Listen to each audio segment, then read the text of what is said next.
லங்கா தமிழ் நியூஸின் முக்கிய செய்திகள். கொழும்பில் உள்ள கிறிஸ் கட்டடத்தில் தீ விபத்து ஏற்பட்டுள்ளது.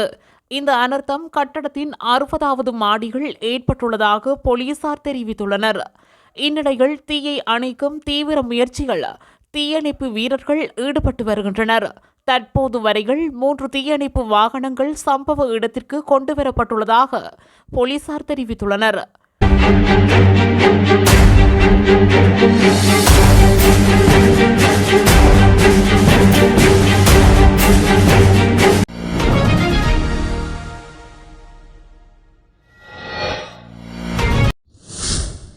செய்திகளை உடனுக்குடன் அறிந்து கொள்ள நம்ம சேனலை மறக்காம சப்ஸ்கிரைப் பண்ணுங்க.